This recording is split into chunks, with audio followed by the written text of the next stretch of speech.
And all of a sudden, I'm that guy.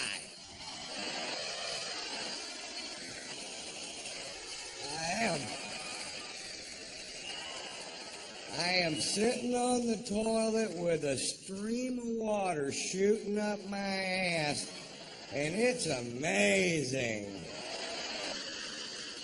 how accurate this thing is. I don't know if everybody's butthole's in the exact same place, but this thing's got me dead center. Then there's another button below that button, and it says oscillate, and I said, why not?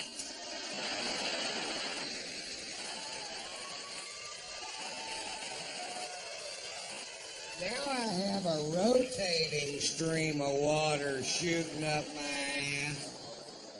And it was at that moment that I realized that 50 million gay men can't be wrong.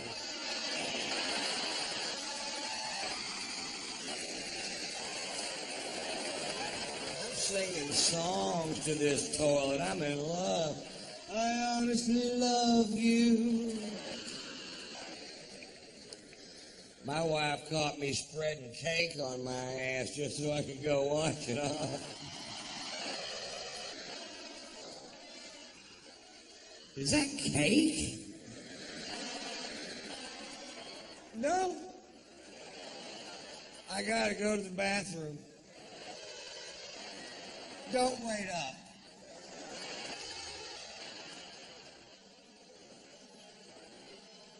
I'm going to try to tell you this story. This happened on Tuesday.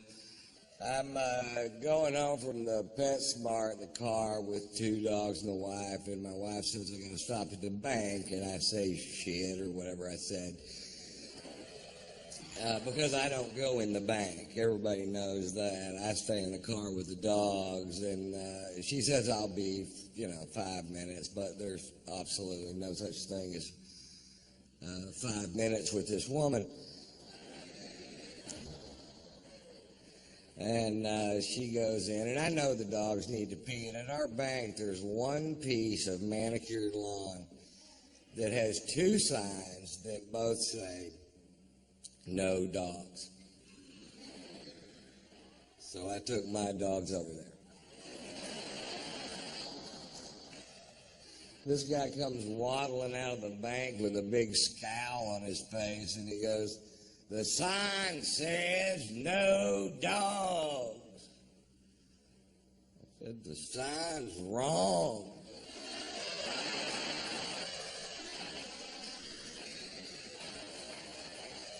That sign should say 2 dogs.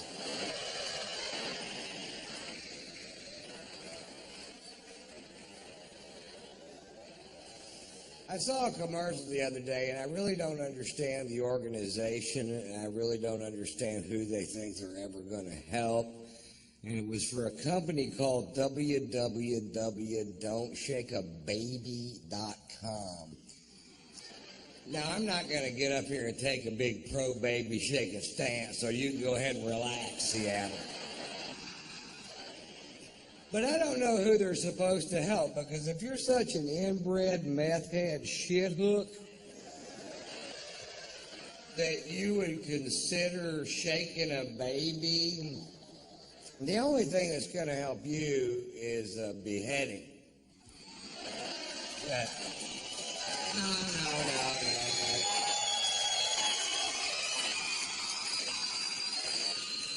Now, I know there's people in the audience tonight going, but Ron, what if the baby's asking for it? Don't shake a baby. What if I can't find my car keys and I've looked everywhere?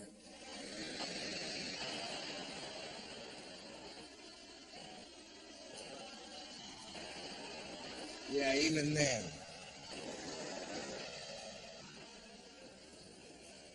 I went on to www.don'tshakeababy.com, and they have links to similar websites They have a link to www.don'tstickyourdickinatoaster.com, and they have a link to www.don'tshoveaferretinyourass.com.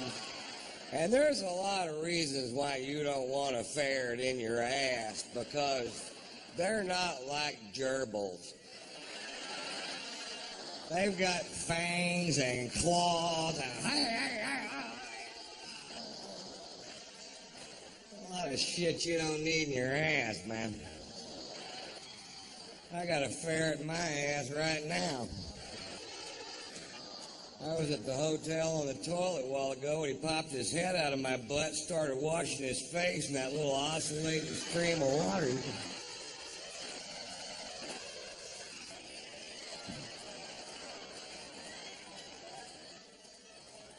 Is that cake?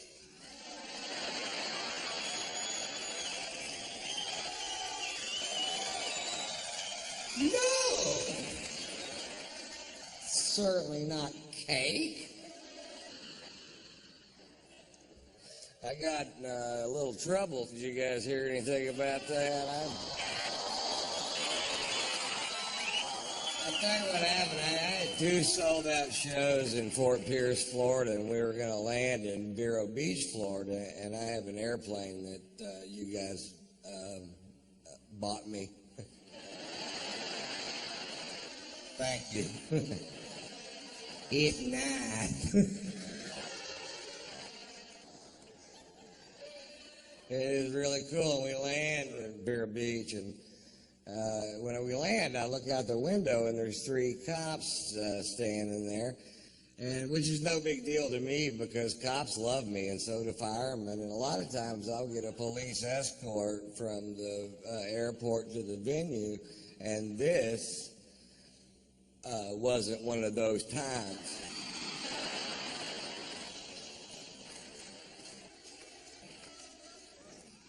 I got out of the plane, and there was a cop there, and he said, "Mr. Wyatt, we've been told that there are drugs on this plane by an anonymous tip." And I said, "There are absolutely no drugs on that plane." Now, I did have a little bit of weed in my bag, but I wasn't on the plane, so technically I'm not lying to this guy. And, he goes, "Well, do you mind if we search the aircraft?" And I said, "You absolutely cannot search this aircraft unless you have probable cause, because I still have civil liberties." You know what I mean? I do. And they said, "Okay, well, we just want the drug dog to walk by it a couple times." And I said, "Fine." And the drug dog walks by a couple times, and the guy goes, "Well, the dog gave us a signal that there are drugs on the plane." And I'm like, "No, he didn't. That dog didn't do anything. I was staring straight at him. He didn't wink, blink, oh. What's his signal, a blank stare?"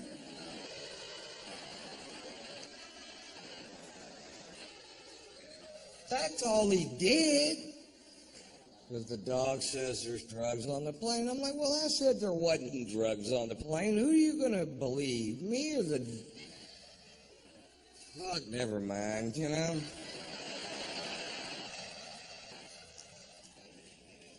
Now, I've got a show to go to. They spend an hour and a half going through this plane. An hour and a half, and I'm just sitting there going, "Oh, come on." And they get finished. Of course, there is no drugs on the plane, and I knew there wasn't. And I assume now they're going to let me go, and I'll go do my show. And I was like, "Well, that's fine, whatever." And then they go, "Well, now the dog needs to sniff that bag on your shoulder." And I was like, "Ruh-roh."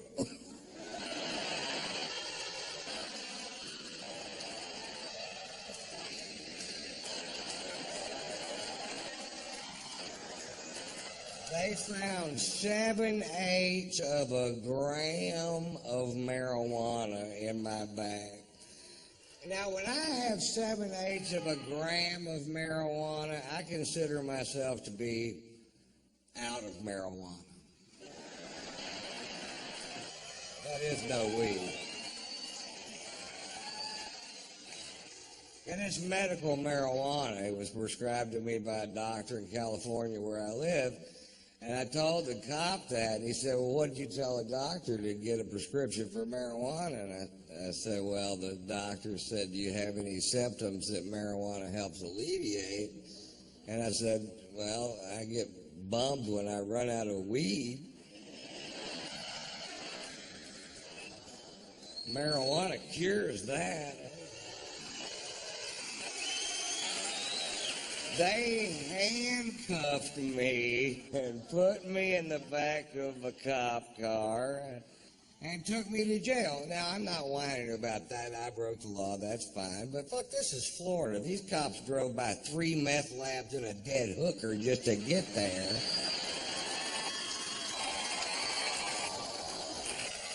They processed me through county jail. Now, for whatever reason, I had a bunch of cash on me. I'd been on the road for a while, and now they got to count it in front of me. And this guy comes over and he goes, hey, man, I'm going to have to count that money, and you're going to have to watch. And I'm like, fuck, not you. Fuck, no.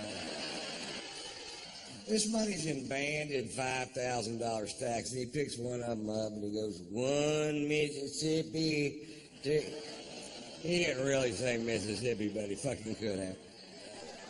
2 Mississippi. And I go, you can't do it that way. It'll take forever. Just take the band off and start counting. 1, 2, 3, 4, 5. When you get to 50, that's 5,000. Then just start the next stack. And he goes, that's a good idea. That's what he said. So he counts the second stack and he goes, hey, buddy, wait a minute. There's only 42 in this one. I said, oh, that's okay. Just get 8 more out of this one. Put it in this one. Now you have 2 stacks of 50. That's $10,000. I'm teaching this motherfucker how to count.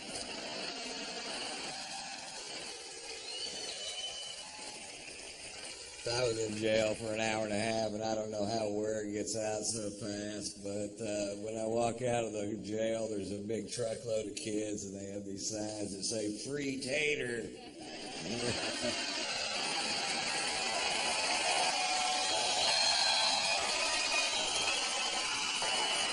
I've had the weirdest things happen lately. I just I'm going to fly from LAX to Atlanta to see some lawyers and a dentist, a combination platter of wonderful days. And my plane was broken, and when my plane's broken, my friends do not give a shit. They're like, oh, poor baby. Is your plane broken? You have to take a commercial flight like every fucking buddy else.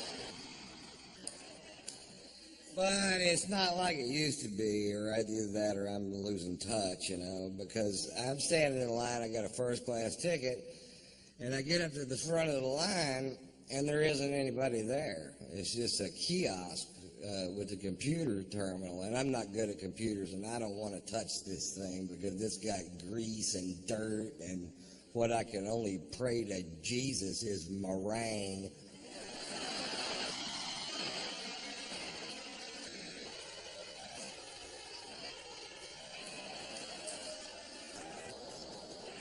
But it works pretty good, you know. I swipe my card through there, and up pops the diagram of the aircraft, and it shows all the seats on the plane, and it shows which ones are occupied so you can choose your own seat, and that is almost a great idea.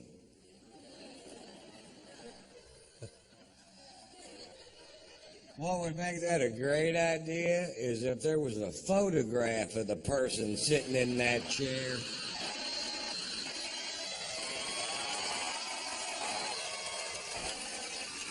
And about a 5-minute bio clip telling you a little bit about them and what their breath smells like. Right, because I picked my seat and I'm in first class, so as soon as I walk into the cabin, I can see my chair, and sitting right next to me is a big fat fuck. Now I know I'm heavy, but I'm not a big fat fuck. This guy was a big fat fuck, and part of him is in my chair.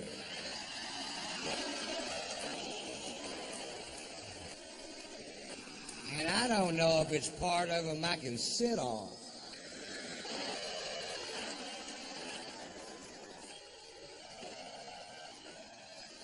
Hey, I've got a little tip for the morbidly obese, and I don't mean to sound cruel, but once you get to 550 pounds, stay home and go for the record.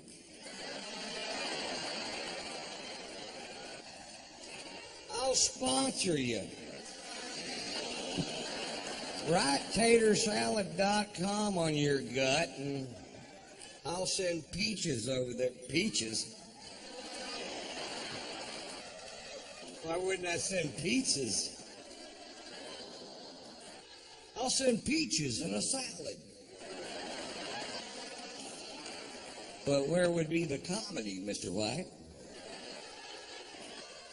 Oh, so you're all hung up about that, huh?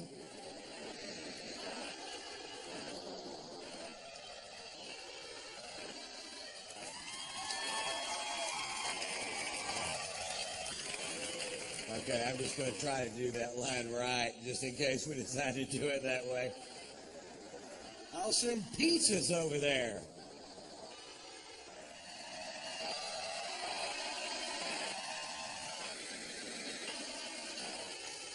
Oh, that is funny. He said pizzas. Oh, Mr. White, boy, he's rich tonight. I get to Atlanta and I check into the Ritz-Carlton Hotel, and the next morning I go to take a shower and there's no hot water. And I call the front desk and I tell the girl at the front desk, I said, there's no hot water. And the girl at the front desk said, sometimes there's no hot water.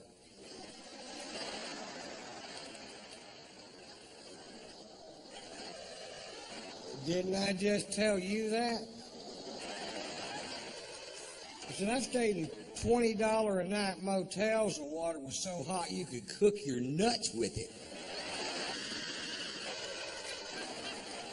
Well, every once in a while, everybody will wake up at the same time, and they all take a shower at the same time, and we just run smack out of hot water. You guys didn't think about that. They thought about it at the Motel 6. But that whole concept of people wake up in the morning with shit to do got right by the Ritz-Carlton Hotel.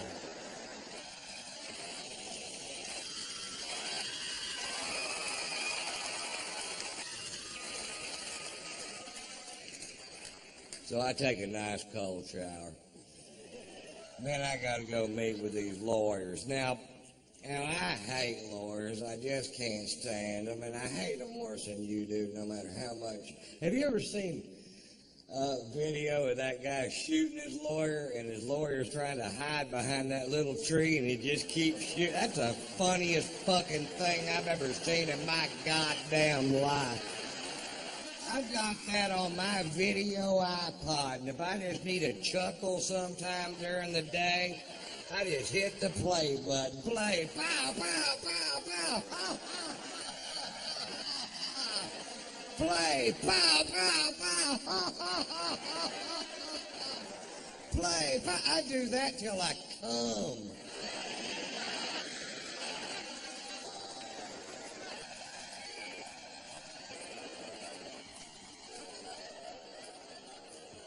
Then I got to go to the dentist. You see how my day's shaping up. Cold shower, lawyers, dentist. The trifecta of fucked up day. And I couldn't eat because of what I had to do there. So now it's 2:30 in the afternoon. Before I finish this story, will admit that I'm in a foul mood. My mouth is starting to hurt, and I haven't eaten all day, and I'm going to go eat lunch at this place called the Clubhouse. It's at the Lenox Square Mall in Buckhead. And I used to eat there all the time. I live in both cities, and I pull up. Now, all this out here used to be just regular parking, but now the whole thing's valet parking, so you can't just park your car and go get some food. You have to wait for this little prick in a little red truck to wake up. But he isn't going to wake up because he's got on headphones and mirrored sunglasses, and he's looking the other direction, watching these two girls walk down Peachtree Boulevard. And I can tell by the whole scenario that they're not going to be out of his line of sight for 20 minutes. There's nothing going to get in the way. So I'm like, fuck, do your job. And I decided, well, I'll just park the car myself. And the only space I saw was right next to his truck. And I'm going to park the car myself. And then once he sees I'm going to park the car myself, he jumps out of his truck and he gets militant. And he jumps in front of my Range Rover and he puts his hands on the hood. And he goes, nobody parks their own car in this parking lot. I park the cars in this parking lot. Well, I rolled down my window and very politely said, get out of my fucking way.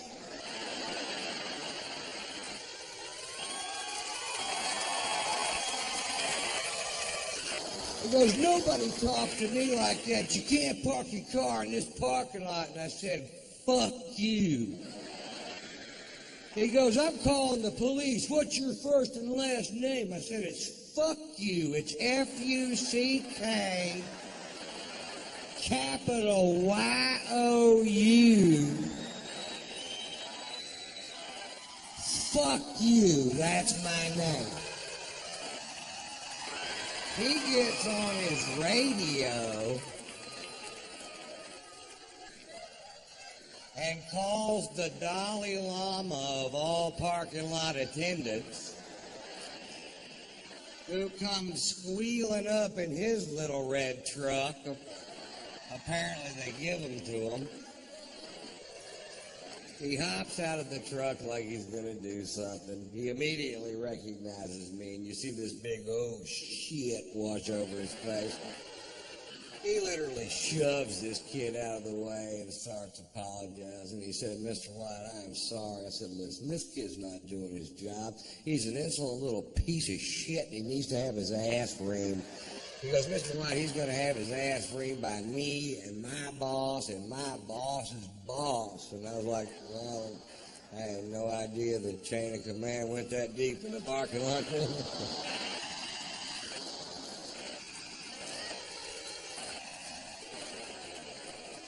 He said, Mr. White, let us take your Range Rover. We'll wash it for you. We'll fill it up with gas. We'll park it. No charge. I said, don't park it here. I don't want this little prick to key it.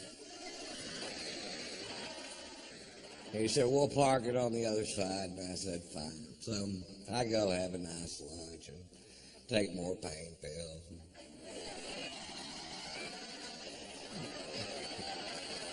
Get in a little better mood. Just had my gums scraped, you know.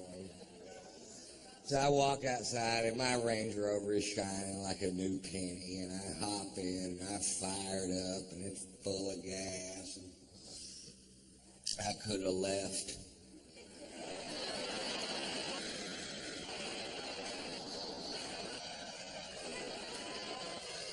But instead I drove back over there where that kid was. I rolled down my window and he rolled down his window, and I went, how'd that work out for you? Pretty good?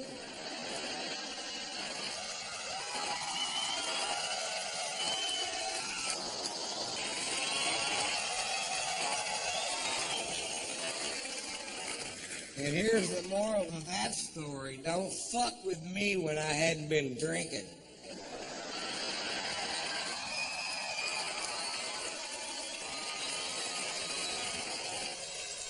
Pulitzer Prize-winning author Norman Mailer died last year at the age of 84 years old. For the last 60 years of this man's life, he drank to excess every day. He was married 6 times. He smoked pot. He stabbed his second wife.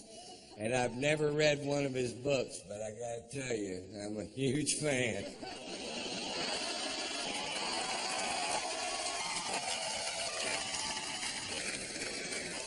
We've had a blast since we've been here, man. I tell you, we went out last night. I got so drunk, I woke up this morning and somebody had shit my pants.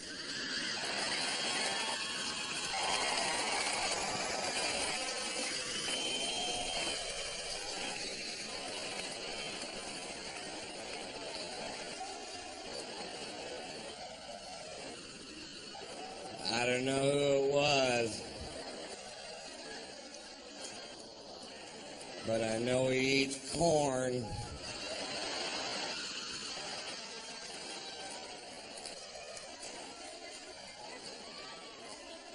And cake.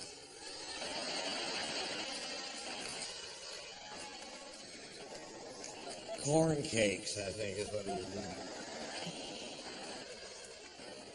I just got back from Europe. I took my son Tater Tot to Europe. We were in Spain during the running of the bulls, but we didn't go to the event because we couldn't figure out why you would. The people that we know that live there were pitching this really hard, and they said that this event's been going on for over 500 years. And I'm like, what? Really? And they explained it to us. Apparently 540 years ago, a bunch of gay sailors in white suits with red scarves got all fucked up and turned loose to cattle and tried to, I'm paraphrasing,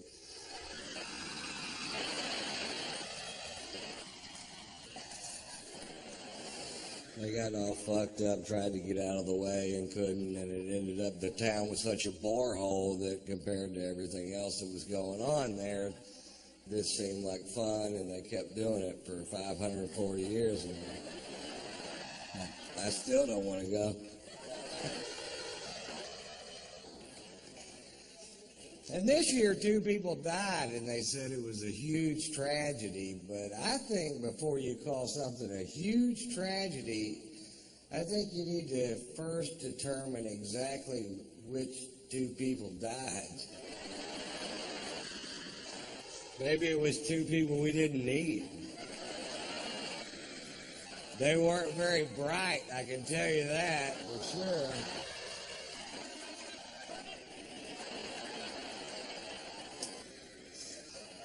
This year, a bunch of Spaniards stood up and said the event should be canceled forever because it's so dangerous. I'm like, it took you 540 fucking years. Fuck that, man. Have 2 a week. We changed the name from the running of the bulls to the thinning of the herd.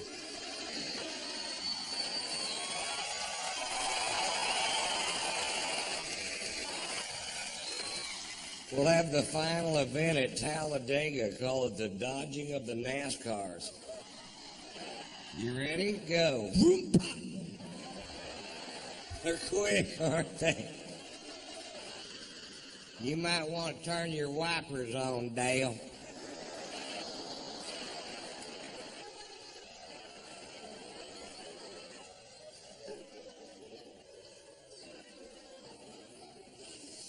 We were in London for 2 days, and I was afraid I hadn't allotted enough time to see London because it's one of my favorite cities with so much tradition and history.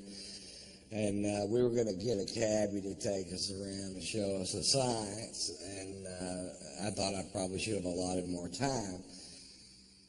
But if you get a cab driver in London that's a Scottish nationalist, which is somebody that believes that Scotland and England should have no ties whatsoever, they go home every night, watch Braveheart and beat off. Mel Gibson's hitting another guy.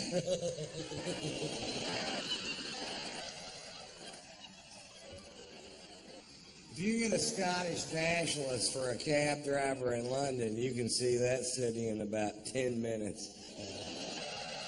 I wouldn't go to Buckingham Palace if they paid me. I changed out my garbage for pussies and pussies.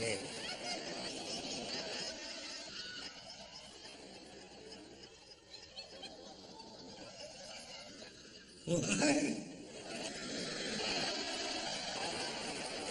Are we going to see Big Ben? I told you to look to the left, you look to the right, I'm getting paid by the mile off a minute.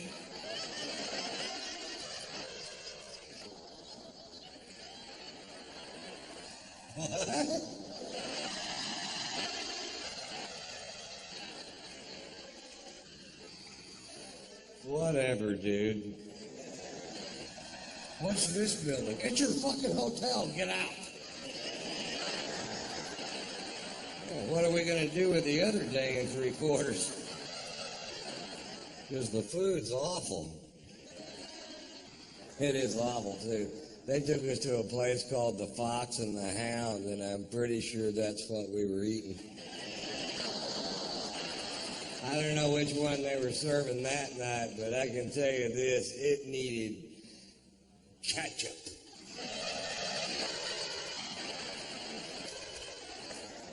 And they didn't have any ketchup.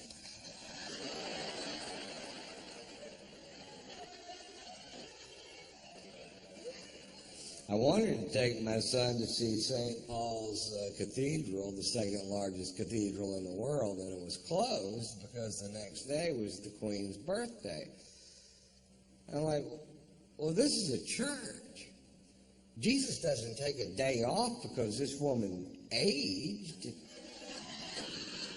What if this were the day I wanted to give my life to Christ? It wasn't.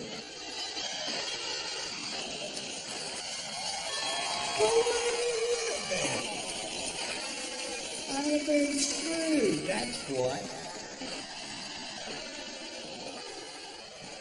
I have no idea whether you'd ever get the Queen of England for her birthday. That's got to be a tough old broad to shop for, doesn't it? I bought my wife a breast implant for her birthday, and I've never been a big fan of plastic surgery, but I got to admit, I've had a lot of fun playing with these things. I haven't given them to her yet.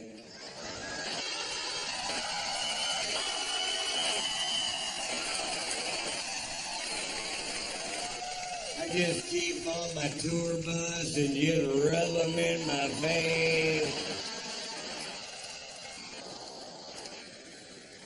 I'm glad they clean up easy.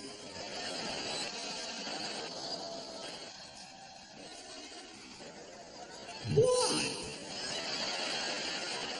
I'm just glad they're not made out of corduroy. That's all I'm saying.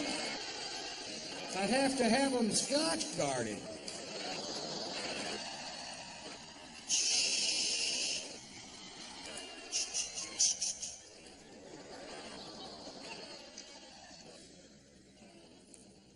I find it a little ironic that the product that I use to keep from ruining my sofa should I spill my drink on it is actually called Scotch Guard.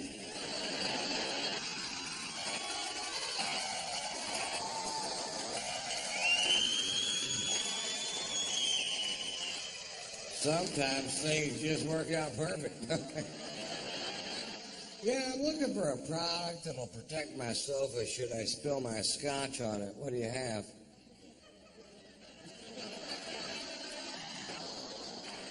We've got Scotch Guard.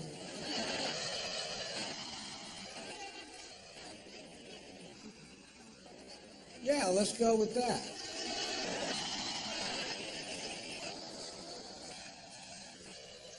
Do you have Vodka Guard? How about Sperm Guard? It's a busy couch.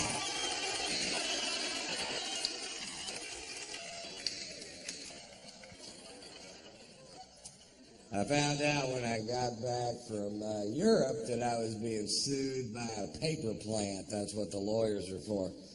I don't know if you've ever driven by a paper plant, but the byproduct of the manufacture of paper in this country is a stench so foul it will knock you to your ever-loving knees. Crown Paper in Houston, Texas is suing me because I said on stage in Houston, Texas that Crown Paper was making the town stink. Like I let some big cat out of the bag. Oh, we didn't know it stunk till you brought it up, Ron. Come to think of it, it smells like a hard-boiled egg fart in this town, doesn't it?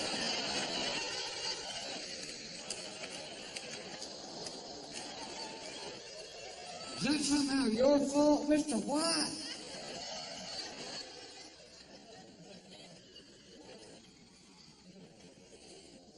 The reason I brought it up, I'm from Houston, and as a child, I lived literally in the shadow of this paper plant. And as a child, I thought the whole world smelled like that. I didn't know. And the first time my family went on vacation to another city, I was amazed. I was like, what's that delicious smell?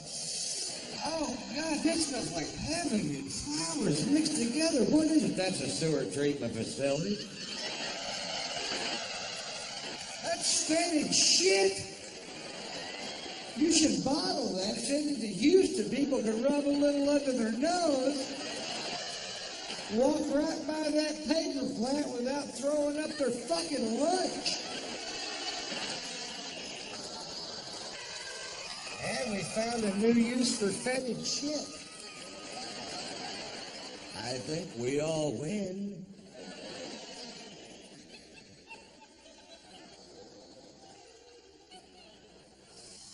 Actually, the reason I brought it up, I'm from Houston. I don't live there anymore, and I was just back in town doing some shows. And one morning I was reading the Houston Chronicle, and there was an article in the paper about that particular paper plant, and it said in the article that depending on which way the wind was blowing, that 2 million people could smell the stench produced by this one paper plant at a time.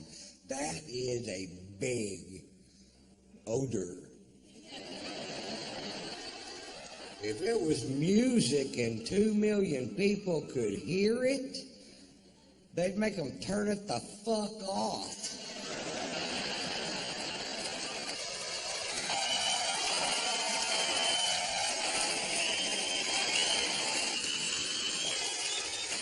Because it's a smell, it's okay? No, it's not okay. Find a way to make paper that doesn't stink. It's not like you're trying to make catfish bait out of cabbage, goddammit.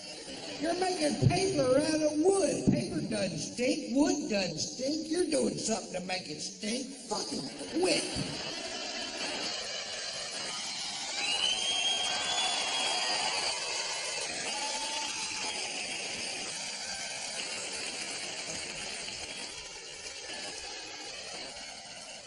That's me dancing on my soapbox.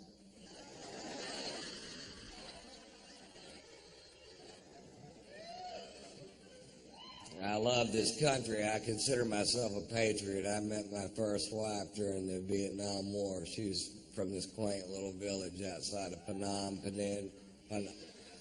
Phnom. I can never pronounce that word. Vancouver.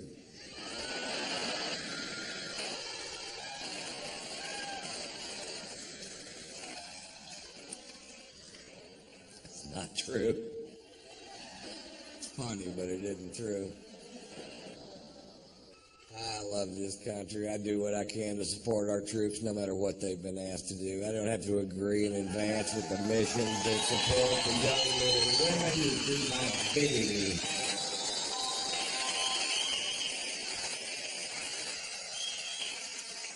Last year I went on a UFO tour.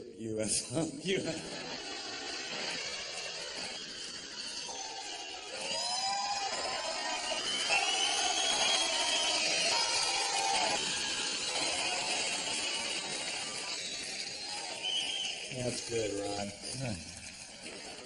I went on a UFO tour, which not a lot of comedians are asked to do. Because the jokes translate so poorly from one planet to the next.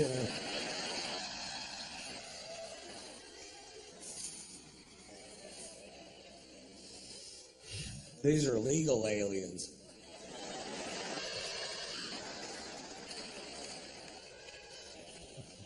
But oddly enough, they still speak Spanish.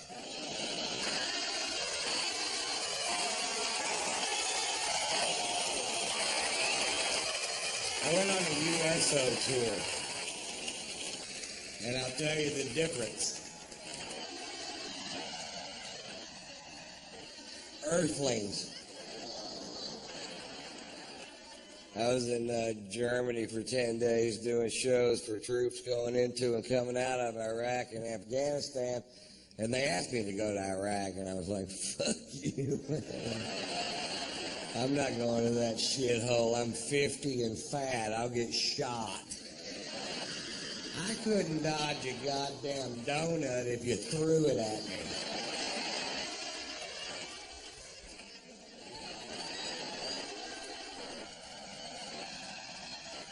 What'd you throw a fucking donut at me for, man? You hit me right in the heart. And then when we filmed Blue Collar 3, we filmed it in Washington, D.C., and the fine folks at the USO asked us to spend the day at Walter Reed Hospital. And if you go to Walter Reed Hospital, you'll see a byproduct of this war nobody likes to talk about, but they should talk about it every day, because the sacrifice these young men and women have made for this country, they can't take back, and they should be applauded and saluted and given the best Nobel Prize and given from the right to their life. And they should not live in abject poverty because they made a sacrifice to the greatest nation on this planet. And if we fail there, we fail everywhere we can fail, folks.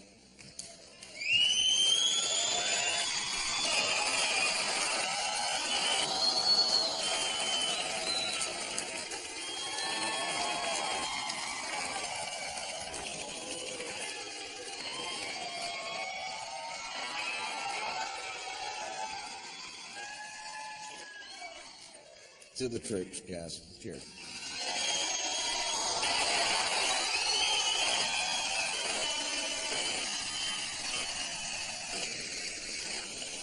I'll tell you one USO story. We're going from room to room visiting these amazingly brave Americans at Walter Reed. Me, Jeff Foxworthy, Bill Engvall, Larry the cable guy. We go to this kid's room, and this kid is mangled. I don't know what they'll ever do for him. The only way he could talk was to hold a finger over a hole in his throat. And he'd breathe in, and he wouldn't use a lot of words, but what he said was very poignant and very funny. And I was just sitting there admiring him, going, who the fuck is this kid to be this brave, you know? And I carry a man bag, and in the bag are cigars and cigar cutters and lighters and reading glasses and sunglasses and Tampax and my wife's titties and all the things I need to make it through an afternoon.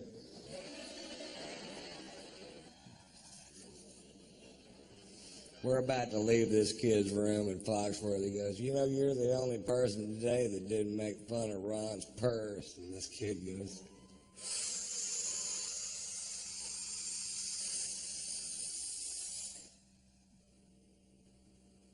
pussy.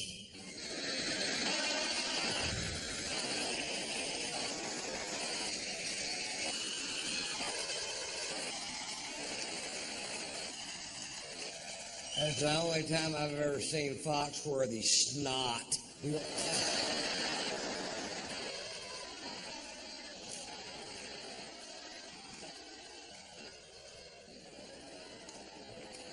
He called you a pussy, dude.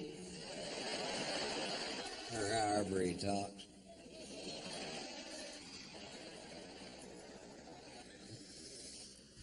I love this country. I don't think this country's perfect, but I don't think any country is. And I think there are ways I could help improve this country, but nobody in Washington will listen to me because of my behavioral problem.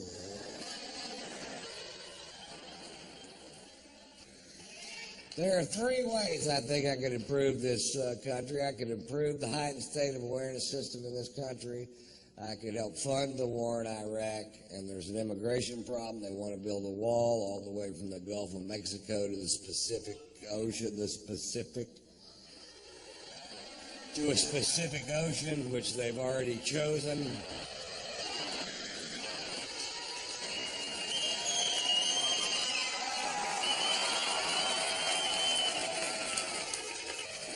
Oh, he was sharper than that. We saw him. Went on a UFO tour and took a trip across the Pacific Ocean, which he had already chosen in advance.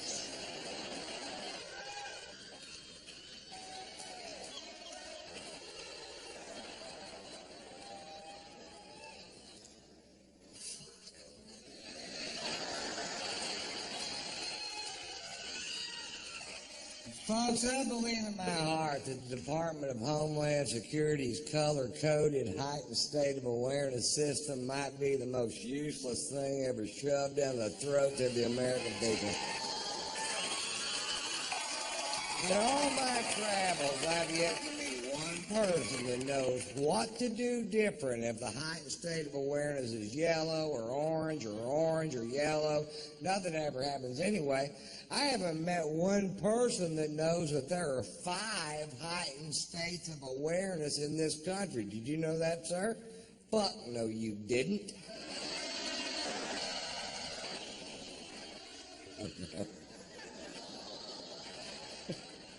Blue, green, yellow, orange, and red.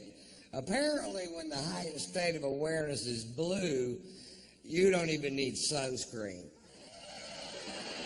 You can just walk outside naked. You can't even burn my cock.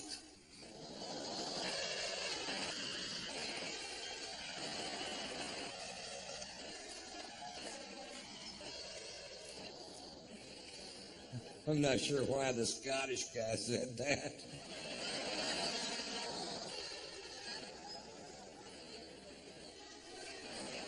You can't even burn my cock.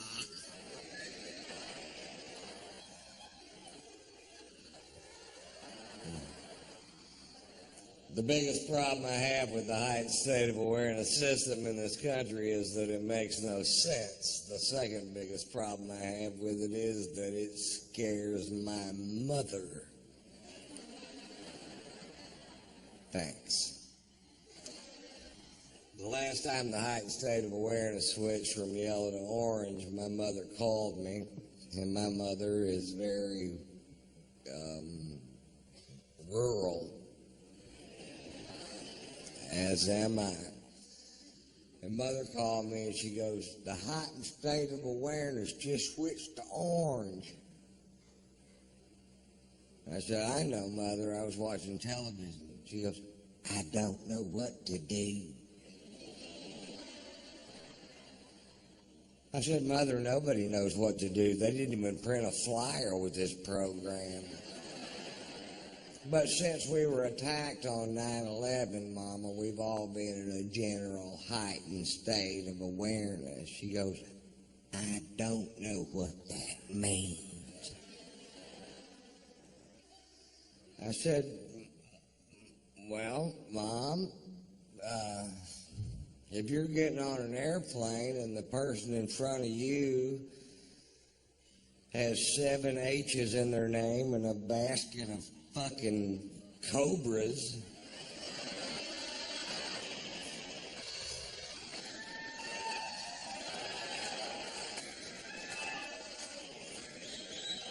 Check their shoes for fuses. And that's not racism, that's profiling.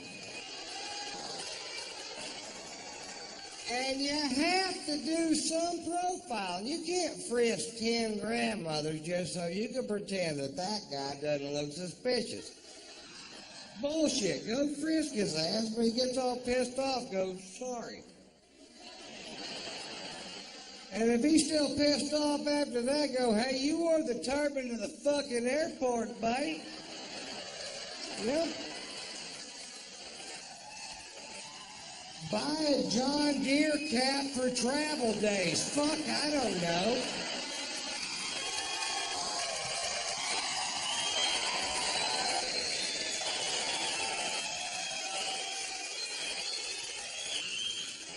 Buy a John Deere turban. Do they make them? I'm sorry, we're a little edgy.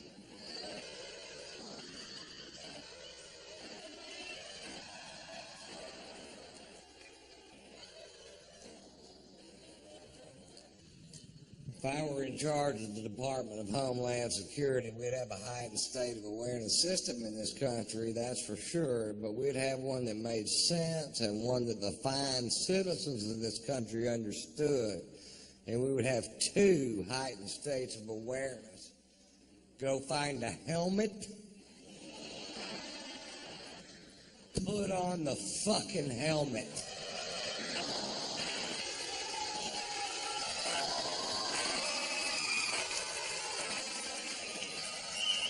That way I know what to say to my mother when she calls. I don't know what to do. It's put on a fucking helmet, damn.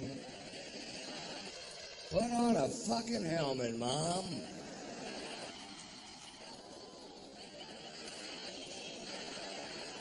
That strap goes under your chin, Mother.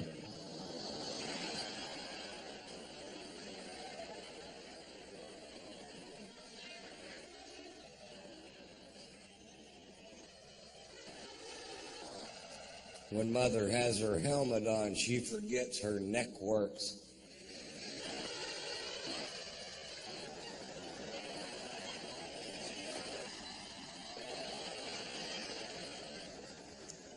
Just turn your head, Mom.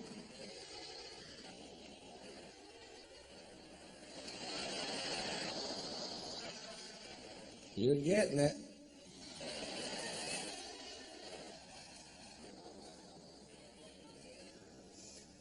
We find ourselves, folks, in the middle of a war we can't afford financially. I won't address any other aspects of the war this evening, but it is time to refit the biggest army the world has ever seen. And here's the problem. We're broke. We ain't got no money. We're still writing checks like you do in real life. Just praying to God somebody will cash one of these useless son of a bitches, you know. You're $17 trillion in debt. You still got a checkbook, really?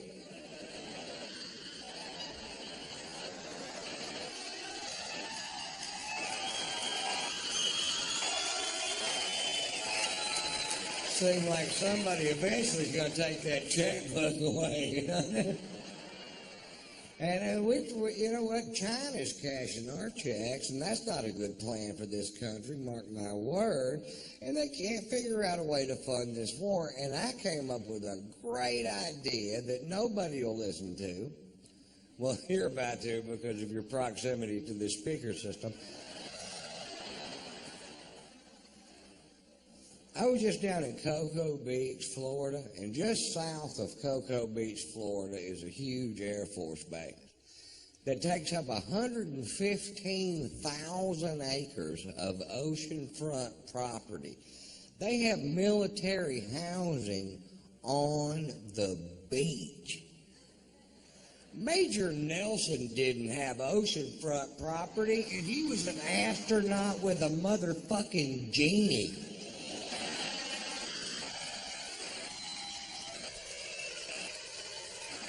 If you gotta have oceanfront, join the Navy. That's all I'm saying.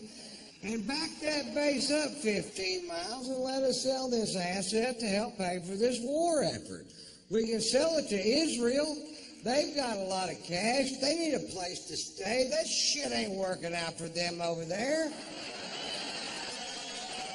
And it's the only part of Florida they don't already own. And we take the money we make from selling the rest of Florida to Israel. We buy Mexico, fix it up, and flip it.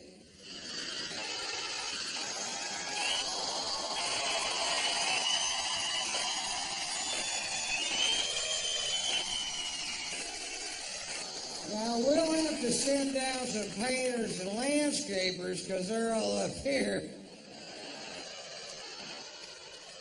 And when they're gone, you're going to wonder where the fuck they went. 'Cause you ain't going to want to do this shit yourself. Not if you're anything like me. We sell Mexico to a country that can put a ton of cash down, but you know they can't make the payments. Like Peru. Peru has billions and billions of US dollars, they do, in cash, in banks all over Peru. It's our cocaine money they tricked us out of. I mean, it's your cocaine money they tricked you out of. We get all that money back, billions of dollars, billions, and then we finance the balance of Mexico to Peru. Right? We let them get behind on the payments. We repossess Mexico. Now we have Mexico free and clear. New paint, new shrubs.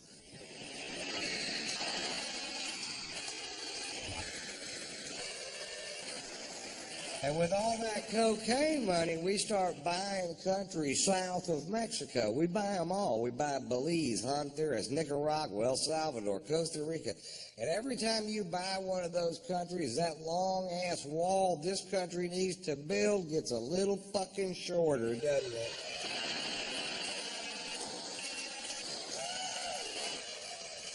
Until eventually we buy back the Panama Canal, which we built anyway, stand there and go, swim this, bitch.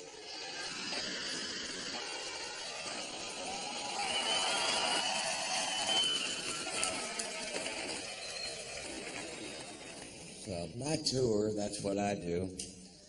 I go from city to city to city to city. I've done it for 22 years. I've enjoyed every second of it. I love to do this job. I tour with my wife, which I love to tour with my wife because I only have sex with my wife. I like to have sex. I don't have sex with other women. I've been married 3 times, and that has not always been my policy.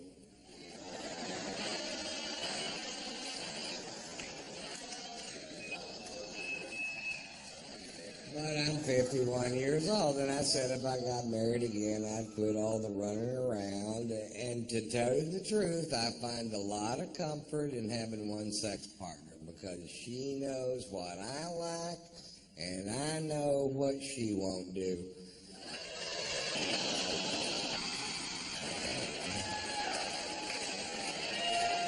It turns out there's a list of shit she won't do.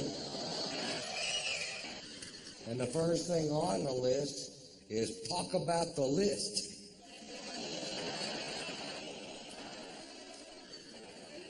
My favorite byproduct of monogamy, and it didn't even dawn on me that this would be the case, and when I figured this out, I felt a huge weight just flutter off my shoulders.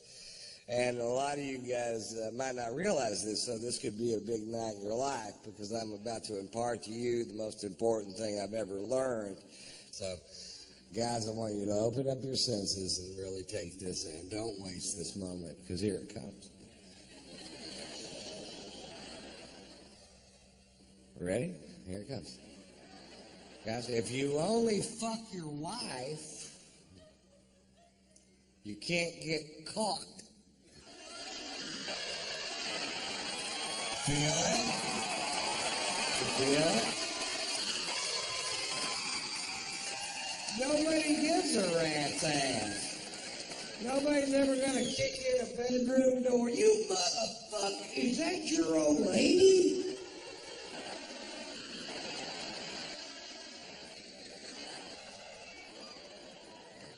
I may be exaggerating that stroke just a little bit.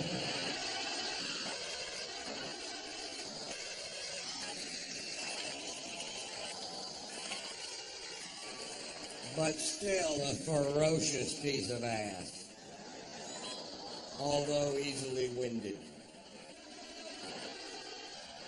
If you don't mind stopping and starting, I might be the best fuck on the planet.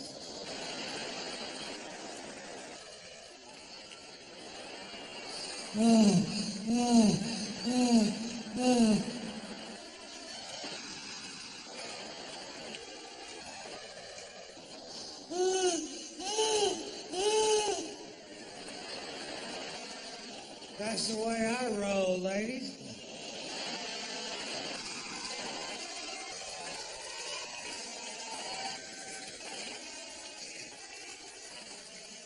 But my favorite place to have sex is on my tour bus because if I don't quite have the wind to get her there, I can just holler at that driver, pump the brakes!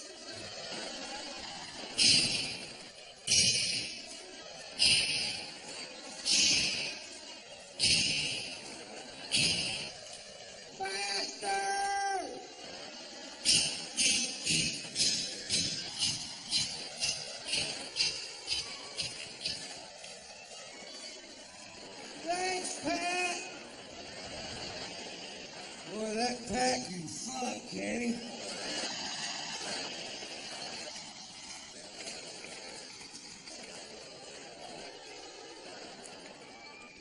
Actually, you can't get caught having sex with your wife. My wife and I were going at it one afternoon, and the housekeeper walked in, which is way better than the other way around.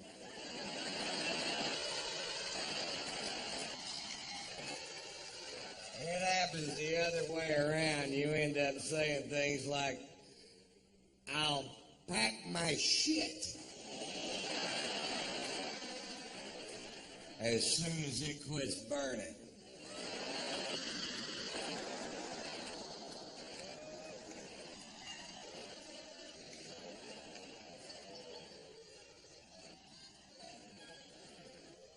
We have a great sex life, I think, you know. It's not like our friend. We have these friends that are younger than us, and they have tantric sex, which is a yoga thing where you can have sex for hours and hours. And yeah, we don't do that. We did invent a sexual position that I named the lazy dog.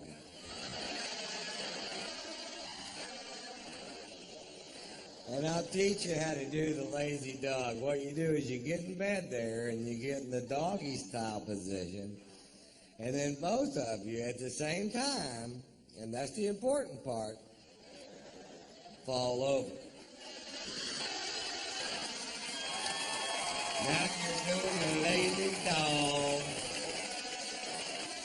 I can stay in that position all night long or until she coughs.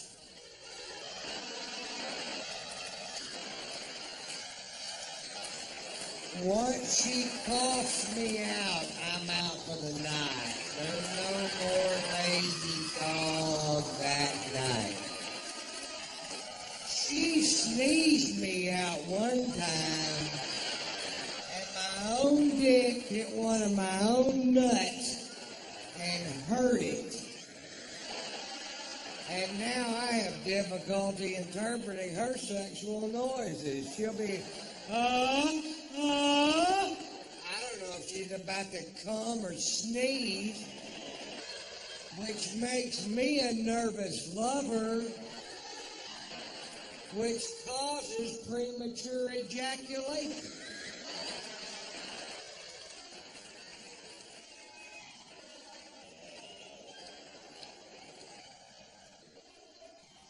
Not a lot of people know that.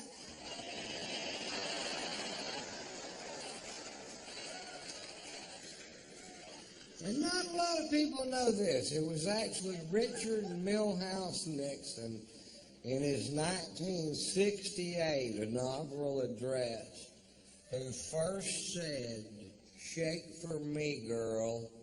I want to be your backdoor man." A lot of people think it was Led Zeppelin, but it wasn't. Richard Nixon. I'm like 80% sure.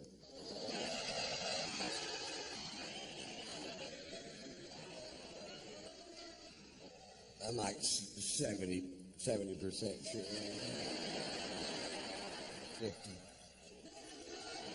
You know what? It was Led Zeppelin.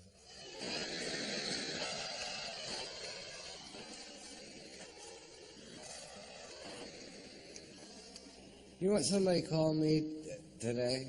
A metrosexual. Is that like a local term or something? I don't even know what it means. I'm sitting there getting a pedicure reading Vogue.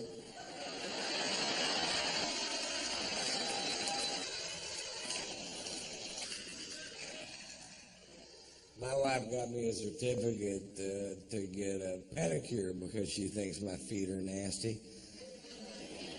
And I went down there, and this poor old Asian woman is trying to reshape my big toe into like a regular-sized toe. And she's got this carrot peeler kind of a tool that she's using to scrape away years of neglected dead skin off these dogs, and she has a genuinely disgusted look on her face. And she looks at me and she goes, pedicure not only for you. Now, why I thought that would be funny, I can't remember.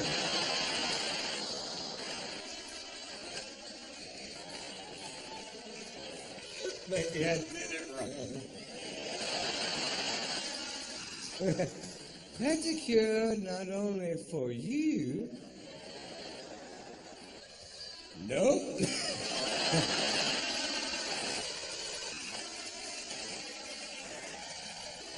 A pedicure not only for you need punchline.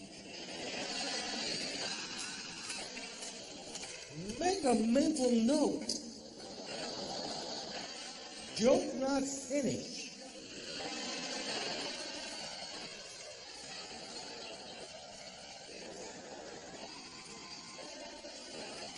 Add punchline. Make funny for everyone.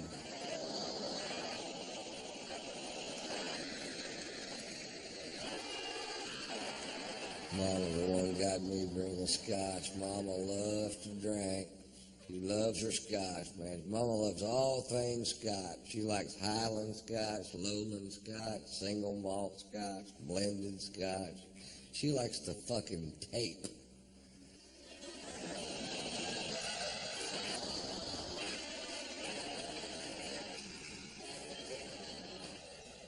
And the guard. And the hop.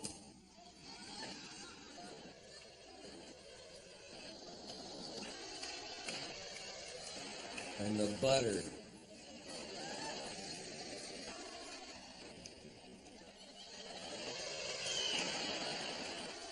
I'll make a mental note. Do tape last. Do the only one funny.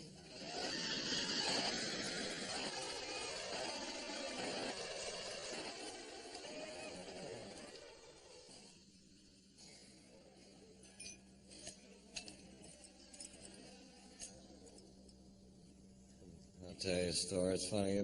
My uncle came over to my house the other day. My uncle used to be the president of the Southern Baptist Convention. His name is Dr. Charles Pollard. He has a triple doctorate. He has doctorates in theology, psychology, and philosophy. Although I think I still make more money than he does. He's a great man, and he came over, and I was making myself a drink, because I never pretend I don't drink. You might know that about me already. And he goes, son, you are never going to find the answers to your problems in the bottom of that bottle. And I said, I know. That's why I'm going to buy another one.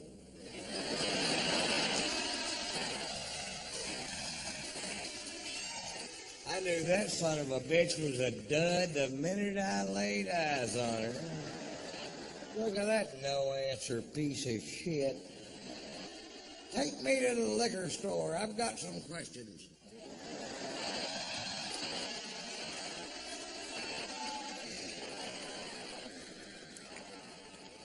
I don't really get along as well with my wife as I pretend. You ever do this? You ever want to say something to somebody and then you don't say it, and then like 2 months later it just comes spewing out like Tourette's and vomit? You know.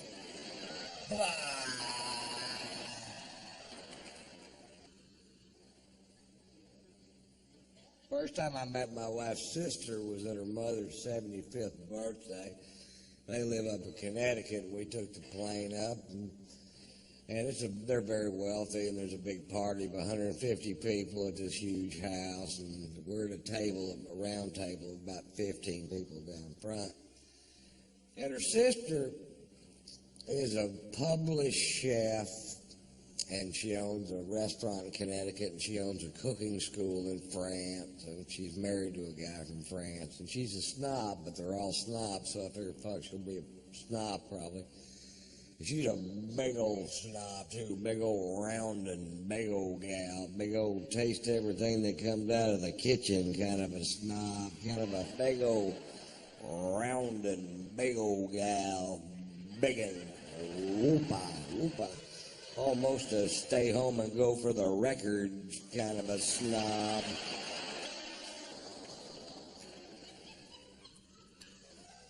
And I was just making conversation, and I said, well, I should come to Connecticut and do some shows. And she goes, oh, I don't think anyone in Connecticut's going to pay money to hear hillbilly comedy.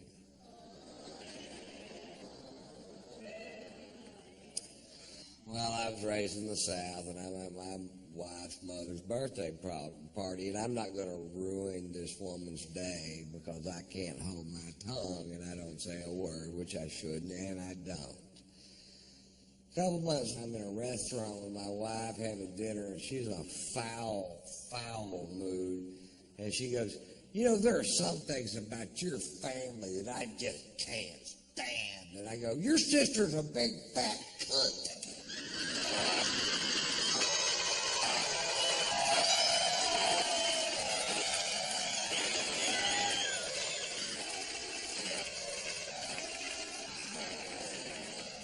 Like Tourette's and vomit, man. Your sister's a big fat cunt.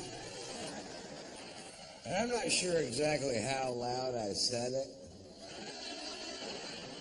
but every head in the restaurant goes, zzz.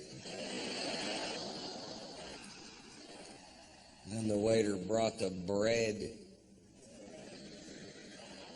Fuck, this is going to be a long meal. God, I wish that was cake.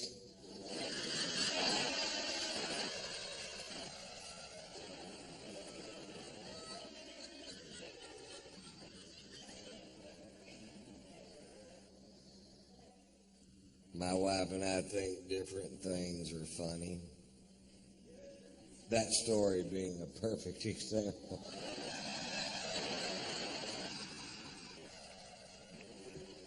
Actually, she doesn't think anything's funny. I do. Yeah, she thinks Cosmopolitan Magazine's a serious magazine. And I think it's the funniest rag on the planet.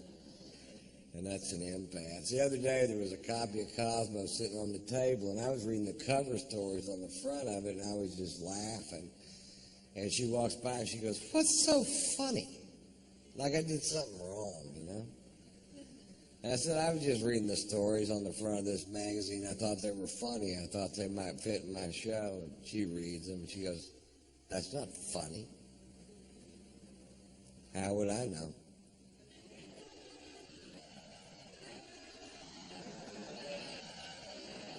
Why would I even have an opinion on what might be found humorous in America today? It's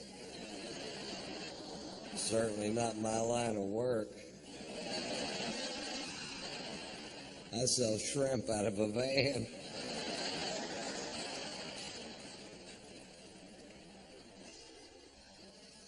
His secret pleasure zone.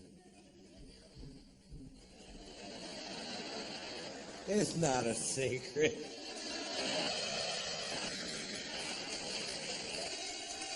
Ladies, if you don't know where your man's secret pleasure zone is, you need to be wearing Wolverine steel-toed boots.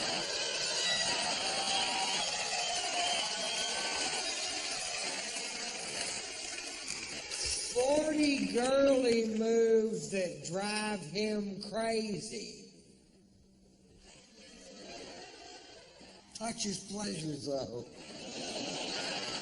Touch it 40 times. And here's a clue. It's our dick.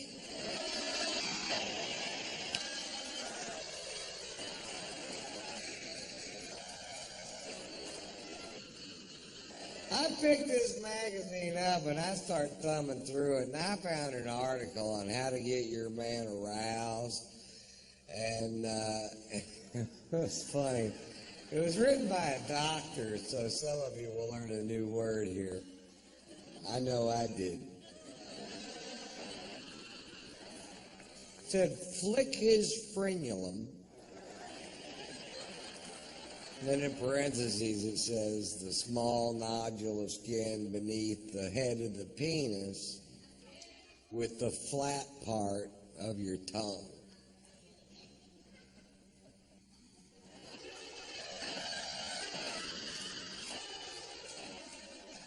It doesn't matter.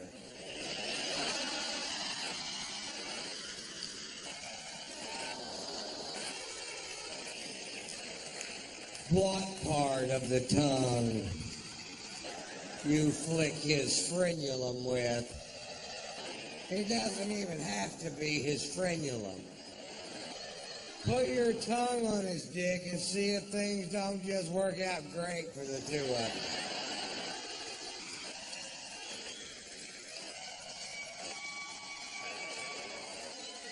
You can flick his frenulum with a newspaper,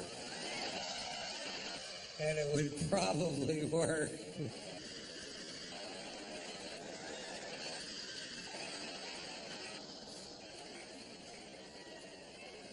One of the reasons I'm still married to my wife is she can flick my frenulum with her fucking tonsils.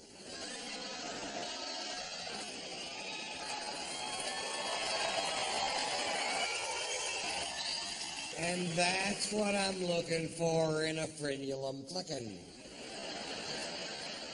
I call her my friend Flicka. Get over here, Flicka. I got a sugar cube and an apple.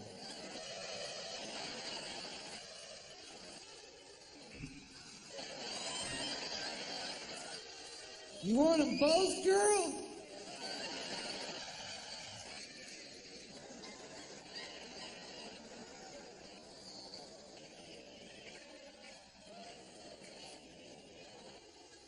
She's a weird bird, man.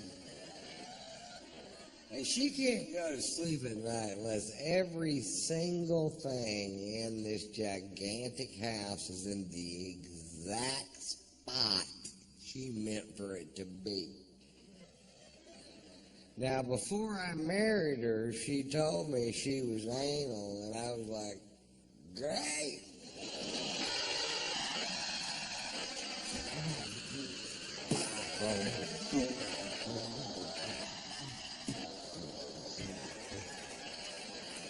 Turns out there's two kinds of anal.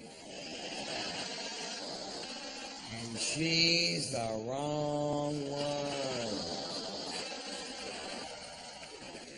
I don't know why I'm so obsessed with my wife participating in anal sex, but she won't do it. I thought maybe on her anniversary she would. We're on a really nice cruise, you know, and I get her all shined up one night. And I'm just begging her, which is pathetic, you know. She goes, Ron, you need to get something through your thick skull. I'm not strapping one of those things on for anybody.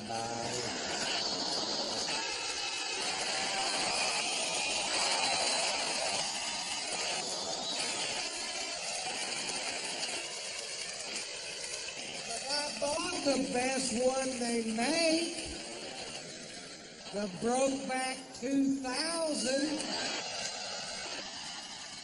takes 2 D-cell batteries. It's got a clitoral stimulator.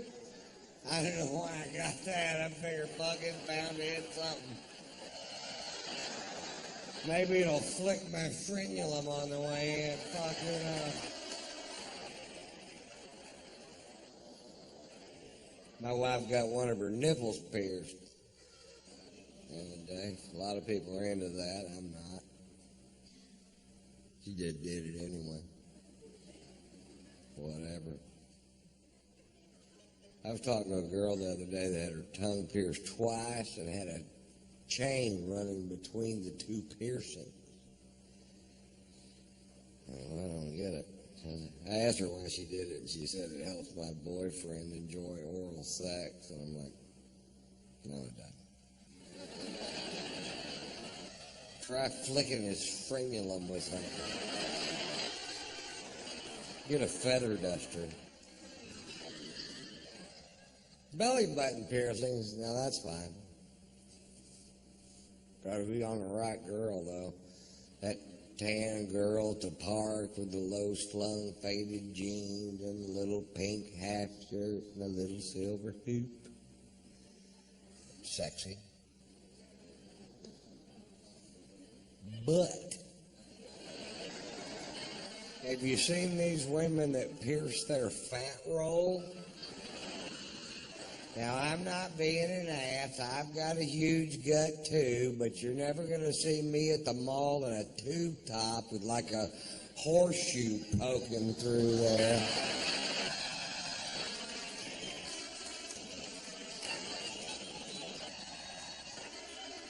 I own a mirror.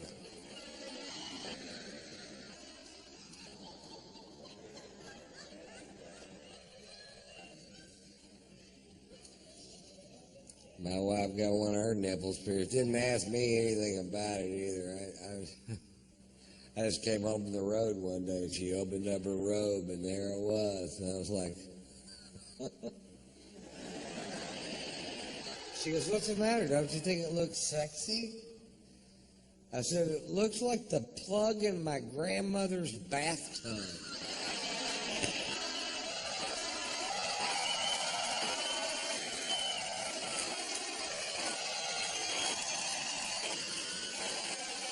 Now, here's a good idea. Don't ever fucking say that.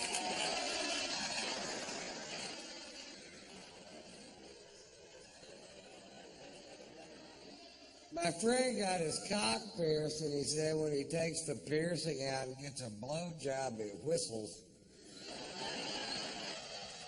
That's pretty funny, isn't it?